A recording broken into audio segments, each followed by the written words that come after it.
ہم سب میرے سامنے وہی مضمون ہے ہماری تعلیم کے عنوان سے. میں چاہوں گا کہ اس کے مختصر اقتباسات آپ کی خدمت میں رکھ کے اس کی توضیح طلب کروں. آپ لکھتے ہیں کہ اس ملک کا تعلیمی نظام دو بڑے حصوں میں بٹا ہوا ہے.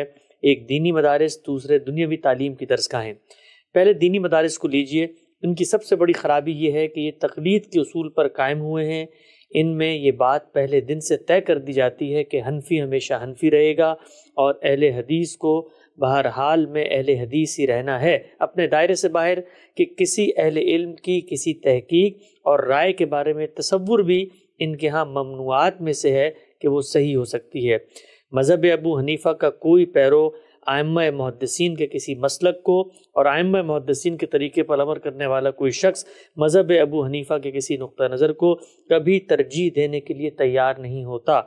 ہر جماعت مصر ہے کہ اس کا مذہب ہر اعتبار سے اوفق بالقرآن و سنہ ہے اور اس پر اب کسی نظر ثانی کی ضرورت نہیں ہے. کوئی شخص ان مدارس میں یہ ماننے کے لیے تیار نہیں ہوتا کہ اس کے اکابر کی کوئی رائے اور تحقیق بھی کسی مسئلے کے بارے میں غلط ہو سکتی ہے. ہم سب یہ پہلا آپ نے ایک بنیادی اشکال اور اعتراض رکھا ہے اس تعلیمی نظام اور پورا کا پورا جو شاخلہ بنتا ہے اس کے نتیجے میں ہمارے یہاں دینی مدارس کا کہ تقلید کے اصول پہ مدارس قائم ہیں. کیا فرماتے ہیں آپ؟ مثلا ایک رائے آپ کو درست لگی ہے، آپ امام فراہی کے نقطہ نظر کے حامل ہیں، تو یہاں پر جو آپ تفسیر پڑھاتے ہیں وہ آپ ہی کے استاد امام کی لکھی بھی ہوتی ہے. اب یہ تعلیمی ادارہ بنا ہے، مثال کے طور پہ المورد ہے، یہ غامدی سینٹر ہے، تو کوشش ہماری یہ ہوتی ہے کہ جی جو مولانا فراہی یا کم سے کم دبستان شبلی جن کی تصویریں آویزیں ہیں ان کی آراء کو لوگوں تک پہنچائیں. تو ہر تعلیمی نظام جو بنے گا اس کے بڑوں نے جس رائے کو ترجیح دی ہوگی وہی لوگوں کو پڑھائیں گے نا. تعلیمی نظام اس مقصد سے نہیں بنایا جاتا. تعلیمی نظام میں سب سے اہم چیز یہ ہوتی ہے کہ ہم جن لوگوں کو تعلیم دے رہے ہیں ان سے ہم کیا کام لینا چاہتے ہیں. جب آپ کہتے ہیں کہ ہم نے علماء تیار کرنے ہیں تو یہ علماء جب علماء کی حیثیت سے معاشرے میں جائیں گے تو وہاں دین کی دعوت پیش کریں گے. ایک کام یہ ہے. وہاں وہ کسی دینی مسئلے پر تحقیق کر کے اپنے نتائج تحقیق سامنے رکھیں گے اور ان کا اگر یہ ذوق ہو وہ طالب علموں کو دین پڑھائیں گے. جس زمانے میں آپ یہ سب کام کر رہے ہیں کیا وہ ایسا زمانہ ہے کہ جہاں ایک روایت قائم ہو گئی، اس کی بنیاد پر کچھ ادارے بن گئے، ریاست کا نظم بھی کسی ایک تعبیر کو قبول کر کے اپنے معاملات کو چلا رہا ہے؟ اب آپ کے مخاطبین کے ہاں کوئی دوسری رائے کی طرف رجوع کا سوال ہی نہیں ہے، اور اگر کہیں کوئی آدمی اس سے ہٹ کے بات پوچھے گا تو زیادہ سے زیادہ کیا ہے، گرد و پیش کے ماحول کو دیکھ کر خاموشی اختیار کر لیں. ایک زمانے میں یہ چیز ہمارے ہاں رہی. اس وقت جس شخص کو بھی دین کے عالم کی حیثیت سے معاشرے میں جانا ہوگا تو وہاں پر آپ کی نئی نسلیں ہوں گی، ان کے ذہنوں کے سوالات ہوں گے، وہ 10 چیزوں کے بارے میں تردد میں مبتلا ہوں گے. طالب علم بھی اگر آئے گا اور ان کی بارگاہ میں آ کے دین کی تعلیم حاصل کرے گا تو اپنے ذہن میں سوالات کی ایک دنیا لے کے آئے گا. ہم نے باہر کے ملکوں میں آ کے دیکھ لیا کہ یہاں جو نئی نسلیں پیدا ہو رہی ہیں ان کے لیے اب یہ آسان نہیں ہے کہ اماں ابا نے یہ بتا دیا تھا اور دادی اماں یہ کیا کرتی تھی اور نانی اماں نے مجھ کو یہ سبق دیا تھا تو وہ حساب پڑھے اور ریاضی پڑھے اور سائنس پڑھے، ان میں اپنا دماغ استعمال کرے، ان چیزوں کو نانی اماں دادی اماں کی بنیاد پر مان لیں. وہ سوالات کریں گے، بے شمار سوالات کریں گے. یہ معاملہ صرف آپ کی نئی نسلوں کا نہیں ہے بلکہ اس سے آگے بڑھ کر جو لوگ سیاست میں، معیشت میں، معاشرت میں خدمات انجام دے رہے ہیں. دنیا میں آپ جانتے ہیں اس وقت 50 سے زیادہ ملکوں میں مسلمانوں کو ایک طرح کی آزادی یا خود مختاری حاصل ہوئی ہے. ایک طرح ہی کی ہے لیکن بہرحال حاصل ہے. اس میں ان کو سیاسی فیصلے بھی کرنے ہیں، معاشرتی فیصلے بھی کرنے ہیں، ان میں بھی دین زیر بحث آ جاتا ہے. ہر جگہ زیر بحث ہے. اگر آپ دیکھیں تو پچھلے 100 سال میں انڈونیشیا سے مراکش تک یہ بحثیں ہر جگہ موجود ہیں. ان سب کے درمیان میں ایک دین کا عالم جب آ کے کھڑا ہوگا تو وہ کیا کہے گا کہ میں نے مثال کے طور پر مدرسہ فراہی میں یہ بات سیکھ لی ہے، میں نے حنفی تعبیر میں یہ بات سیکھ لی ہے، اب حنفی تعبیر میں چونکہ میں نے سیکھ لی ہے تو اس وجہ سے بس اس کو میں ایسے ہی بیان کروں گا، آپ اس کو مان لیں۔ مجھے بتائیے کون مانے گا؟ ہم بھی اگر یہ بات اس طرح بیان کریں تو کیا اس زمانے میں کوئی شخص سننے کے لیے تیار ہے؟ تو اس میں کوئی حرج کی بات نہیں کہ آپ جس تعبیر کو بھی درست سمجھتے ہیں آپ اس کو دلائل کے ساتھ بیان کریں، لیکن اب لوگ اس تعبیر کی تقلید کرنے کے لیے تیار نہیں ہوں گے۔ کیا آپ حضرات اس کے لیے تیار ہیں کہ مدرسہ فراہی میں کچھ خدمت انجام دے رہے ہیں اور آپ سے یہ کہا جائے کہ جو چیز بھی سمجھ لی گئی ہے، جو نتائج بھی نکال لیے گئے ہیں، ان سے آپ انحراف نہیں کر سکتے؟ ہرگز نہیں۔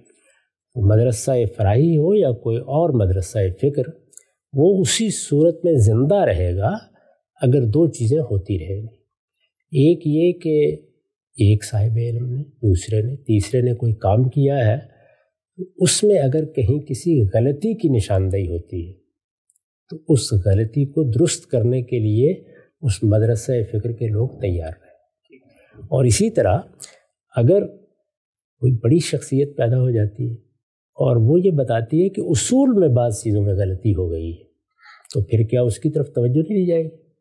یا اس کے سامنے کسی بڑی شخصیت کا نام لے کے اس کو خاموش کرا دیا جائے گا؟ تو یہ تقلیدی ذہنیت ہے جو اس نظام میں بطور اصول اختیار کی گئی ہے، یہ اب نہیں چل سکتی۔ جو جملہ میں نے کہا تھا اور جس کے اوپر کچھ لوگوں نے احتجاج بھی کیا یا ان کو گراں گزرا، جملے کو الگ کر دیجیے، جو بات اس سے بتانی مقصود ہے وہ تو ایک حقیقت ہے کہ اب آپ تقلیدی ذہنیت کے ساتھ دین کا علم نہ سیکھ سکتے ہیں نہ اس کو سکھا سکتے ہیں۔ وہ زمانہ گزر گیا۔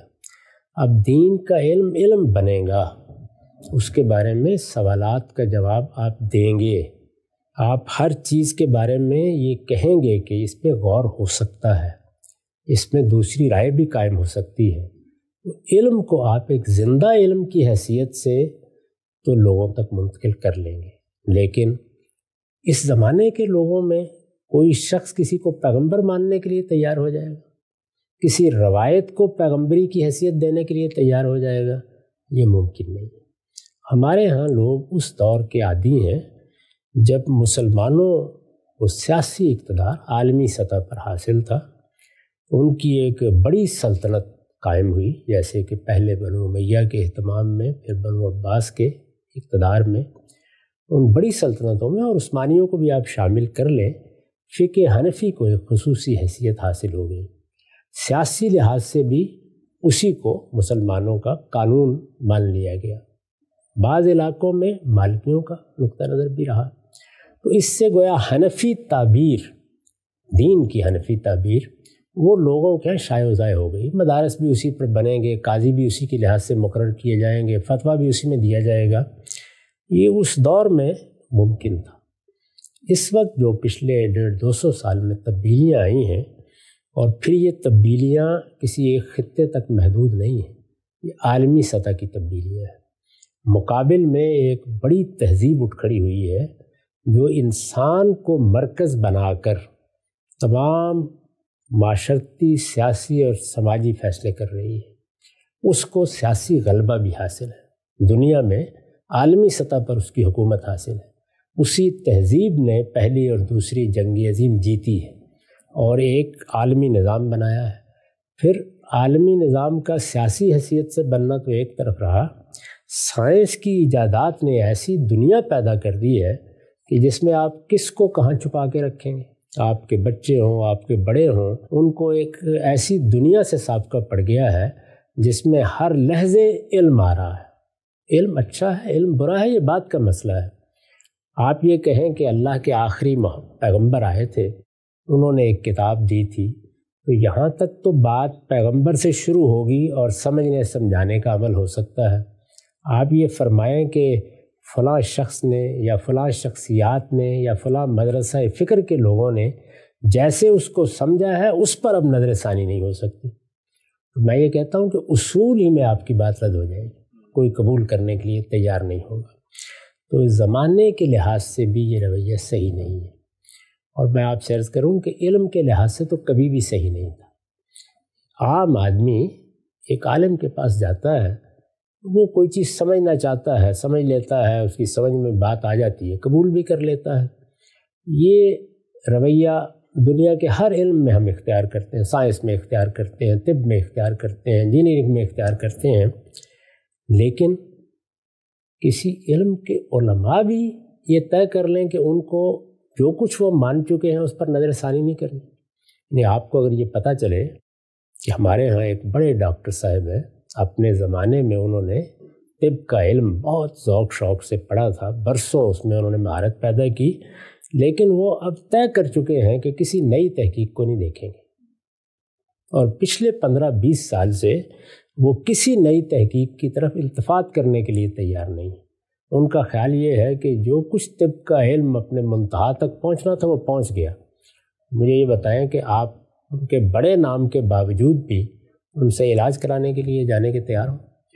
کیونکہ دنیا میں امراض پر تحقیقات ہو رہی ہیں، نئے نئے نقطۂ نظر سامنے آ رہے ہیں، دواؤں کے بارے میں تحقیقات ہو رہی ہیں، تو کسی بھی علم میں، خواہ وہ دین کا علم ہو خواہ وہ دنیا کا علم ہو، جب آپ ایک جگہ مہر لگائیں گے کہ یہاں تک انسانوں کو غور کرنا تھا، اس سے آگے نہیں، تو یہ ہو سکتا ہے کسی دور میں آپ کی بات چل جائے، موجودہ زمانے میں نہیں چلے گی۔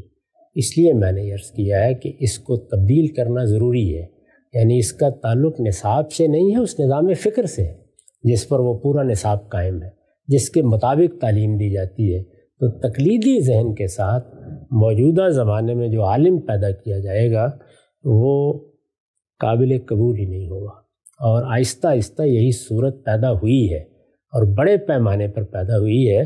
اس سے پہلے کہ لوگ علی الاطلاق رد کر دیں اس سارے علم کو، زیادہ اچھا یہ ہے کہ ہمارے علماء خود اس ضرورت کو محسوس کریں اور اس تقلیدی ذہن سے نکل کے لوگوں کو ہر چیز دلیل کی بنیاد پر پڑھائیں، اور بعد کے زمانوں میں یعنی حنفی تعبیر کے بعد دوسری تعبیریں بھی سامنے آئی ہیں، ان کے بھی لوگ عالم ہوں، اور کوئی نئی تعبیریں اگر سامنے آ رہی ہیں تو وہ بھی اسی طرح سے ان کی نظر سے گزریں، وہ ان کے ماہر ہوں، اس کے بعد ان کا اطمینان ہو جاتا ہے کہ حنفی تعبیر ہی صحیح ہے، اسے دلیل کے ساتھ پیش کریں، پھر وہ دلیل سے پیش کر رہے ہوں گے، تقلید کے انداز میں بات منوانے کے لیے اصرار نہیں کر رہے ہوں گے۔ اس اصرار کی نہ ان کے لیے گنجائش باقی رہی ہے، نہ اب آپ نئی نسلوں کو اس پر مطمئن کر سکتے۔ نقطہ نظر واضح ہوا۔